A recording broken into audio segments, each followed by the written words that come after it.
brought to you by ZN, the OG digital agency in Brussels.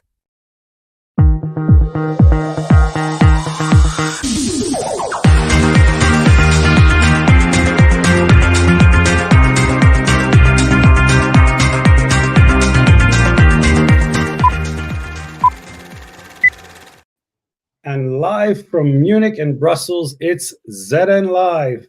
I'm Phil Weiss, CEO and founder of ZN. Welcome to episode 395. My co-host today is Irem, ZN account director, senior account director, and film expert and EU influencer hyper moderator.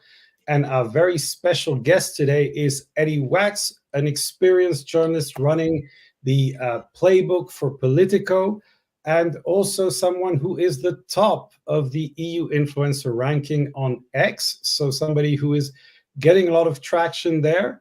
Eddy, welcome to the show. And you were there with us last Friday for the EU influencer event. So tell us a little bit about if there was anything that you took away from that event, comments or insights that you thought were particularly interesting. No, I found it very interesting. I enjoyed a lot the panel with James Cantor and John Worth debating whether to stay or go in terms of X or Twitter as it used to be called. And I thought that made me think a lot about the sort of ethics of staying on a platform which maybe in the hands of someone whose views you might not necessarily agree with, but also the slight powerlessness that we have. If everybody's going to a marketplace, and everyone's bringing their goods and their fruit and vegetables to sell there, and you're not going to go somewhere to somewhere on the other side of the city which is empty, just because you don't like the guy running the stall. That's the problem. But I suppose it's a bit of a clash between sort of the idealists and the pragmatists, and so that's what it left me thinking about those moral questions about where do we communicate. Because really, in my job, all I need to do is, to please the boss and the editors that are in charge of me, is to write articles, right, and things that appear on Politico.eu, and of course to write my playbooks twice a week. Of course, they encourage us to communicate on Twitter, but actually, for journalists, we have rules, internal rules at Politico where we shouldn't be breaking news on Twitter, right? We should be breaking news on Politico first. Our job is not to work for Twitter; it's to work for Politico. So those kind of questions just came into my mind a bit. It made me, being given the number one influencer award was a bit of a shock, and obviously a nice surprise. But also has been making me reflect a bit on my use of social media. I'm sure we'll unpack that. Yeah, I think it's very interesting. And, in the past, we've had Ryan Heath, who was also running Playbook. That I think that very interesting focus for Brussels, for the EU election in particular, I think that was something that made this conversation very interesting. So, what are your thoughts on, how important this platform is for you today? And what are the alternatives that you're thinking about? Well, yeah, it makes me think. I was also reading on LinkedIn, ironically, not on Twitter, James Cantor's kind of summary of the panels that he took part in, and he reminded me that there was this discussion about this term path dependency. What I kind of took from that is how, yeah, it's kind of like old habits die hard, right? If I've built up now 15,000 followers on Twitter, which is quite insane, because I remember for many years I sort of had like 400 or something, and I was kind of just throwing stuff into a void. And of course, there's an addictive element to that. And I do try to, when I'm on the weekend or when I'm on holiday, I delete it from my phone, so I have a break. But anyway, I'm going off in too many different directions. But basically, I think that you do get hooked on a certain platform, not only because of all the endorphins, but also because that's where you've invested time, right? You've invested time to build up that audience. And there's a sense that it's a two-way street as well. It's not just me putting stuff on the platform. I've made sources from there. I get information from there. I take a lot from those interactions. Which it would take me a lot more time and investment and energy to do it on LinkedIn, which I don't particularly, bother with, and maybe I should, or on Instagram, which I've always had a bit of a problem with Instagram, and I think it's too much of a blur between personal life and professional life on Instagram. So to use it as a journalist, for me, feels a bit wrong. So yeah, that's what I think so far. I have a question, Eddie. How do you think platforms like X, but it's not actually limited to X, it's social media in general, have changed the nature of journalism when it comes to political reporting, especially within the EU? When you compare it to times before social media, how do you feel the difference as a journalist yourself? Yeah, I think it has changed the nature of it. I mean, if you think about Twitter as being a kind of, one of the original micro-blogging sites, and I being able to tweet stuff live. If you open the homepage of The Guardian today, you'll find most of they're doing live blogs all over the show. Even they've even got regular live blogs that are just permanent, basically. And it's the same. We had that was the revolution in television news. I mean, you went from having sort of like the 10 o'clock news and the 6 p.m. and the 10 p.m. news, on BBC One, for example. And now you have, rolling news, 24/7 rolling news, and that the same sort of wave has crashed across online journalism, I think. And we do live blogs at Politico, but we do them rather sparingly, and somewhat with a sort of tongue-in-cheek, thing, because the things that we do live blogs for are sort of things that most people wouldn't follow, like a hearing of a commissioner in the European Parliament, or I don't know, the unveiling of the new portfolios in the European Commission or something like that. I mean, most people are not. There are not millions of people glued to their screens to follow those things. But I still think that social media has changed journalism because it's made us more keen to kind of follow stuff as it's happening, as it's unfolding live. But it's also pushed us maybe away from like longer form. It's kind of separated the worlds a bit.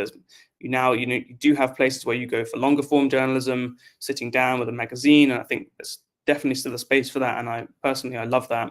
And we also have a physical edition of Politico, which comes out on Thursdays, in a very quite a limited print run. But that's a different way of interacting with journalism, right? You can take it into a cafe, you can lie down on a sofa with it and give it some more attention.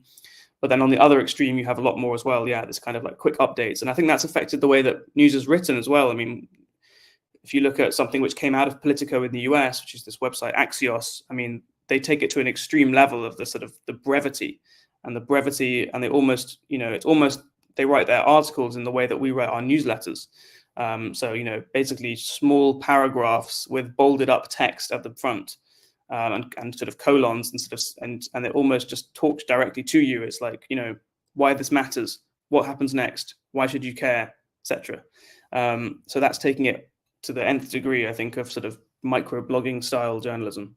And then of course, newsletters as well, right? Newsletters feels clunky and old almost to be sending people emails, but actually there's been a huge email revolution in the last few years. I don't think when I was starting out in journalism, doing internships and stuff, and I was sort of like 17, 18. I mean, I don't think people would have imagined that we would still be consuming so much news via email. So I think that's quite funny in some ways, the sort of the endurance of email as a delivery method. I mean, I'm not sure. I mean, I think it's an interesting hybrid thing, and that's how we use it at Politico, I think. This is not me speaking as Politico. I mean, I am one of the people at Politico, but I don't have the say over the entire strategy or anything like that. I'm just a person holding one of our pens, one of our Politico pens. But it's a hybrid thing, right? So you can have, when we write our articles on the website, or even when we do our live blogs, it's more like we are speaking with the authoritative voice of Politico. We are an old-fashioned, website, and we're not old-fashioned. We're very young, but we are speaking like one of those traditional newspapers. And when we're in a newsletter, it's more personal. I've effectively, that's how I try to reassure myself when I get stressed about the newsletter. It's just an email. It's just I'm just sending an email to someone. Actually, we send it to sort of tens of thousands of people, but there is a direct thing there. I'm sending something into your inbox, and that's why I don't like to, that's why I like to use the first person. And I try to talk about a little bit about myself, but not too much. I don't really reveal anything that personal, really, because I find that a bit annoying when people go on and on about themselves in newsletters. Just give me the news and tell me what's happening. But you can also have a bit more, there's a bit more of a. It's not like, I see it as being in between Twitter, which is definitely me, and it's my thing. And between like a long article that I would write and spend weeks, researching and writing for Politico, it's somewhere in between there. Yeah, I think that the newsletter, as you said, email is really a popular format. I don't think it's because, email has become trendy again. I think it's just because it's a very effective delivery mechanism.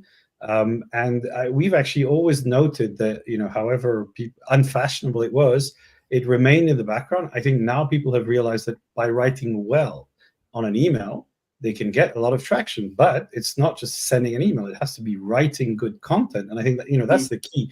And by the way, I have to say the playbook, I really like the style of playbook. I find it very readable. And it's kind of like, because, you get lots of newsletters nowadays, and you have to decide which one you're going to read. There's the length, which I think is critical, but there's the tone. And I think the conversational tone you just described is very good. And finding that kind of balance and that conversational style is very important. Now, what I'm interested in, and we spoke about this on Friday, the EU Influencer event, was new forms of journalism. And the word TikTok journalism came up because we had two people who were teaching and journalists, the TikTok journalist Enrique, who, they're not saying, oh, I do TikTok on the side. This is a core part of their way of delivering the message. So I'd like to see, how do you feel about that? Because I think a journalist has to learn to use the different tools that are coming. So how do you personally feel about this? And when is Politico going to go all in on TikTok? I have no clue on that. I have no clue on the last question. And given that our editor-in-chief Jamil has spent a lot of time in China, I don't know. I would imagine he's rather skeptical about investing so much of his journalist time on that platform. However, but then separate from that, mainly because I'm just kind of a bit of a Luddite, in terms of picking up. I haven't got any video editing skills. This is going to get clipped up whenever I try to get a job, but I haven't got any video editing skills. I haven't got any, real audio editing skills. I don't really use TikTok at all. I've written about TikTok, and I've downloaded it for a while while I was on it, but I'm susceptible to getting addicted. And I've seen from my friends that they spend so much time on there, and I'm already so hooked on other platforms and trying to unhook myself from them. But going back to the main question, I do agree with you that, and I think there is a snobbishness, I think, in more traditional parts of the media about these new platforms, about is it really journalism if you're just making TikTok videos, etc., or just doing stuff on Instagram. I think it does count as journalism. However, I think the kind of journalism, it's about popularizing certain things, and it's helpful, I think, in terms of breaking things down and explaining things and making them fun, because the platform and the whole infrastructure is about being digestible and being easy to understand and quick and fast and all those sorts of things, so that the form of it kind of lends itself to that kind of journalism. Whereas, if I'm writing a story, for example, like I did this week, about which needs nuance and which needs space and needs, a lot of detail and stuff about this advisor to Ursula von der Leyen, the European Commission president. In some ways, I'm not sure that would work on TikTok, and I'm not sure people on TikTok would be that interested. So I think you got to find the kind of the content and the form have got to align in some way. And I don't find that the kind of journalism that I'm particularly interested in, which is more old-fashioned, quite boring. It's like parliamentary reporting. It's it's accountability journalism. It's political journalism. I don't find, for me, that those platforms are like calling out. It's also about who you want to be seen by and who you want to be read by. I don't feel like a of course, I want to be read by everyone. I want to be the most popular journalist in the world, and et cetera, et cetera. But ultimately, I know that I'm writing for a specific audience, right? I'm writing for a specific audience of people who care. You know, you want to write for people who care, and you want to convince people outside that world to care as well. So it's a bit of a juggling thing between those two things. And I think that, on Twitter, there are a lot of people who care about politics, and we haven't even mentioned Facebook, but maybe Facebook is just a totally dead thing now. I don't know. No, I mean, Facebook actually is surprisingly resilient, but they've chosen to move it away from politics. But at the same time, Instagram, WhatsApp, is also really creating these new narratives, which I think, we're talking about this video form. Do you have any thoughts on censorship? This was a topic that we discussed extensively. Whether it's for X or for TikTok. We have a question in the comments on that. Do you think TikTok should be banned, or are you a free speech absolutist, or where do you stand on? I'm definitely not a free speech absolutist. I do believe that there should be checks on what people say. Certain checks, checks that have been agreed in a democratic way, and that we all kind of have managed to compromise on as societies. I have noticed that X has become. There's a lot more videos that I'm getting in my feed now. A lot more stupid stuff. A lot more, But this maybe is because I'm, this may be my algorithm that they're telling me that this is who I am. But I would rather have a platform that made that also, exposes me to interesting things, and and I've started to use Reddit more, because I find that is quite. Which also feels like a little bit old school, but actually I find Reddit is a place where people are quite enthusiastic about sharing things, and of course the way that it's structured is you have to follow certain topics.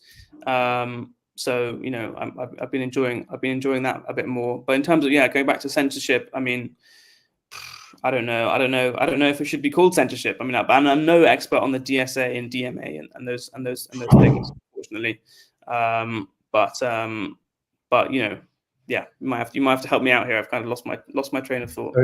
So what you're saying is you don't believe that censorship is the solution, but at the same time you're not against some form of regulation.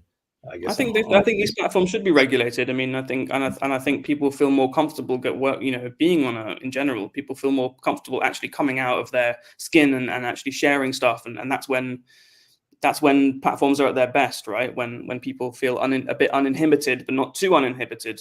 You've got to find a happy medium. I don't think I'm being a boring centrist here, but I do think that ultimately you have to reach some kinds of compromise. And I think a lot of people have left X, and they've gone to, we were mentioning before we started recording about Blue Sky, and I actually am on Blue Sky, although it keeps asking me to re-put my password in, so I haven't been on it that much. But then I also maybe find that platform a little bit dull, because if you have it's a sense, what it feels like in Brussels to me is like it's a lot of people who've left X for for certain reasons, right? Which I may agree with, but it means that it's an even narrower pool of people, and they're also all mostly still on X, or still looking at it secretly, or still have their accounts on there, but they just tell you, oh, I'm also on this other platform. So it's just that feels like a little bit of a reductive thing, and I think that's why I'm less. If those people are still on X, really, then then why would I bother spending so much time on Blue Sky? And there's also limited time, right?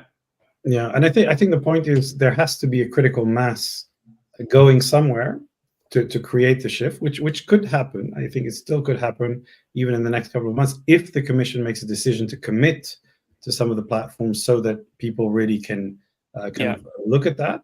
I think in the meantime, people will just have to keep looking at different platforms. I think now we're in this diversification phase. But I want to talk to you about the election, because this is something that you covered extensively. You were the leader in that category for the ranking. Now, one of the things that a lot of people have said, and this has been analyzed in a lot of comments, is that the more polarizing the content, the more successful it gets on social media. So social media tends to reward extremists. Do you agree with that? Is that something that you observed, or because I mean, it's not really been the outcome of the election. It's a complicated thing, but do you think that extremist parties do better at social media? Would you agree with that statement? I'm not sure. I'm not sure. I think they are better at using social media Right. than a lot of the mainstream parties.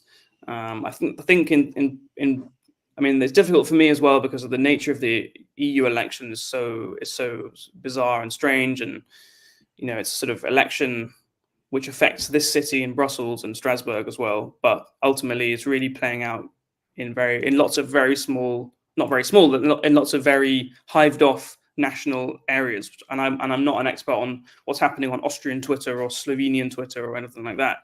But I do think that there's in Brussels, when it comes to political communication, there seems to be a sense of we're doing it for the sake of doing it, and I think it can often feel quite tired and quite. I mean, I probably spend more time looking at what people in the parliament put on Twitter than anyone else. Well, not anyone else, but many other people, right? Because it's part of my job to sort of monitor what MEPs are saying and what the groups are saying and what the delegations and the committees are saying. And I feel like people feel a little bit obliged to be present, to be sort of present on social media. But I think the far right, and I think that other groups like the Greens, I mean, are very savvy on social media. I think they've picked up on the fact that they can kind of really hold on to a core audience there, and kind of keep them hooked. I mean, the far right also have they're now investing in publications and in websites and ecosystems, so people get sort of trapped in the entire news ecosystem, and they never really need to go out of that, and then they're just being fed the same thing more and more and more. So they've kind of got their whole algorithm for themselves, reaching across multiple platforms and news websites and things like that. So then of course lots was written about Jordan Bardella and how popular he is on TikTok. Yeah. And it didn't push him to become prime minister as he was hoping, but it's still he does definitely excel in that regard. I think with the EU election, there weren't so much. There wasn't. It didn't become. We were thinking it's going to be the TikTok election. It's going to be the real election where disinformation, plays such a huge role in. Maybe I'm being naive, but I didn't see so many deep fakes of von der Leyen or deep fakes of Metzola saying don't go and vote or whatever it could have said. So at least for now, it seems like. We haven't reached that hellish, that particular circle of hell. And I just on the technology side, because I agree with you. I think we haven't seen AI driving massive misinformation here or in the US. I think it's been quite interesting because it's one of the things that did not happen. But we talked actually at EU Influencer as well about AI and how it's being used by I think that and the big question for writers like you is do you use ChatGPT, or is this like a taboo? Do you think that like it's a terrible thing to use it? Are you open to new technologies for you? What's your personal? At the moment, I'm not using AI. I mean, we actually have been told, at Politico, well, maybe I shouldn't be saying this, but we've been told that we're not allowed to use ChatGPT, for example, to write our articles, and if we are caught, doing that kind of cheating, then that would be bad.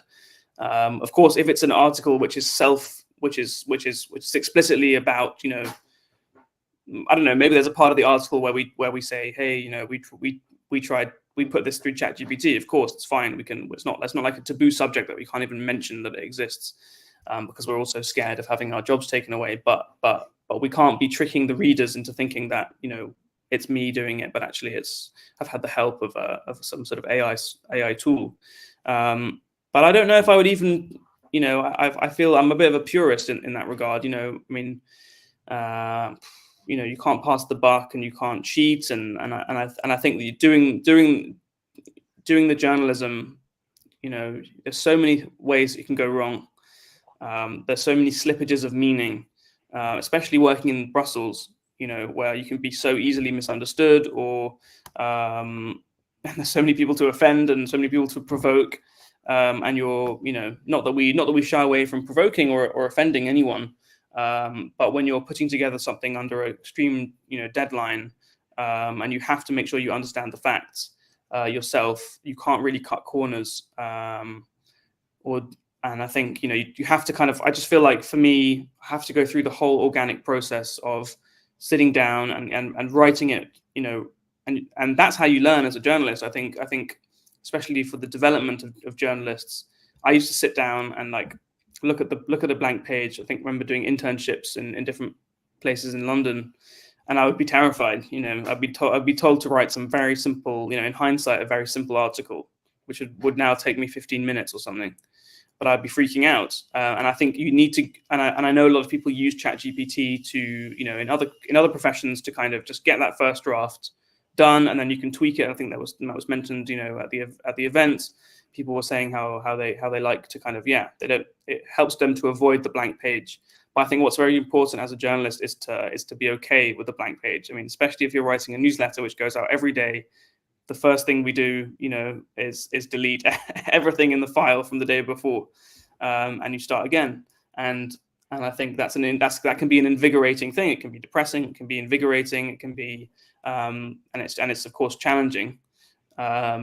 But you have to get used to writing under pressure, to writing under deadline, and those are muscles and skills that you can learn, and that I think that you should learn. Because you never know when you're going to be suddenly facing some breaking news situation where you have to just sit down and write something, or you've messed up your day, as I normally do, and have booked too many coffees and lunches and go to try to fit in too many things, and you sit down at 10 o'clock and, oh crap, I've got to write 1,000 words. So you need to have those muscles for yourself, and I just personally worry a bit that I'm going to, aside from the fact that there are certain rules and regulations covering how we use these technologies, I worry that I wouldn't be flexing those muscles enough if I was leaning on AI. So you if you meet a young person, journalist, or somebody who says, I want to start working in Brussels, journalism, communication, something like that, what do you tell them about the skills and the mindset they need? So what's your advice to them?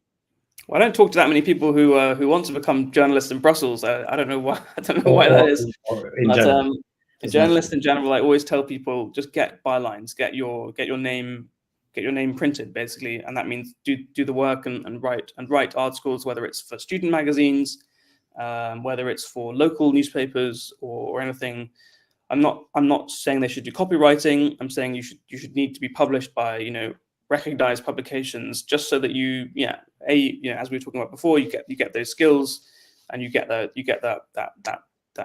muscle memory kind of going in terms of writing, but also so you have a kind of what used to be called the clippings. You have your archive of stories. So that's really important. If you put a specific Brussels twist on it, that's an interesting question. I haven't really thought about it. But I think there is a flourishing of journalism in Brussels at the moment. You've got so many different websites, and not just national publications. I mean, there's a flourishing of sort of pan-European focused places. Euronews, Euractiv, Context. That's obviously in French and maybe soon in English. I'm probably missing people out. Obviously, you've got Politico. So I think there are lots of places to do internships and to kind of get your foot on the ladder. Language skills are really helpful, I think. So investing in learning languages, that's what I did. I mean, that's what I did at university. I think that did open doors for me, because if I can be comfortable having a conversation with an MEP in French, maybe a bit less in Spanish, but I can just about do it. And it just, it gives you access to extra worlds. And I think those skills are just, they're more fundamental than journalistic skills. Journalistic skills, I think, and I also tell people you don't need to study journalism. People always seem to ask me, maybe it's a continental European thing. Oh, where did you study journalism? Or when did you, but I didn't study journalism, and I don't think you need to. I mean, I'm living proof, and there's many other people who are living proof that you can have journalism as a kind of vocation. It's more about your mindset. It's about being curious and interested and open-minded and being passionate about journalism. But we don't need to get into all that boring stuff. Excellent. So curious, start writing your bylines, get experience, get your story out. So now we have time for some recommendations. Roll jingle.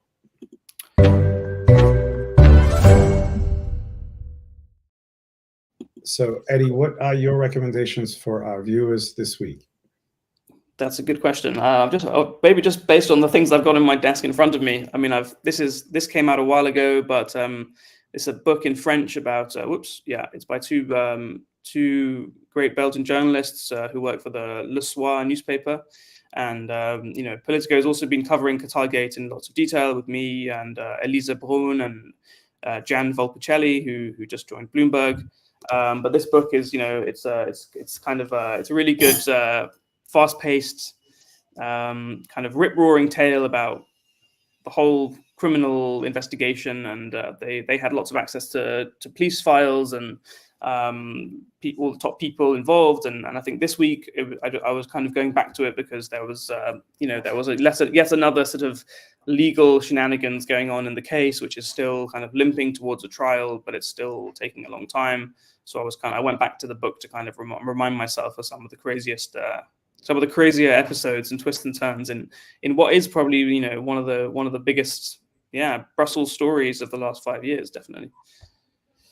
Excellent. Irem, what is your recommendation for our viewers this week? My recommendation is a podcast called Digital Human. It's a BBC podcast, if I'm not mistaken, hosted by Alex Krotowski. And it's just looking at how digital life is affecting humanity in general sense, including episodes that deal with social media's impact on democracy, on human connection, identity, mental health, a lot of different topics. It's quite interesting. I think they discontinued or paused this podcast series earlier this year to focus on something that is a bit more trendy, AI. And they created the series called Artificial Human.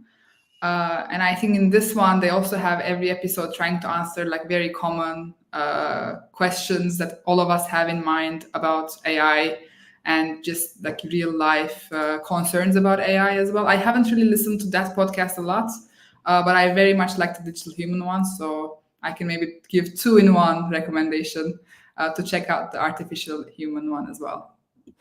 Fantastic. So my recommendation this week is obviously for people to check out our site with all the information about EU influencers. That's first the ranking, and then our takeaway from the event, which includes some of the changes, the discussions we had around X and its future, as well as the rise of new journalistic platforms.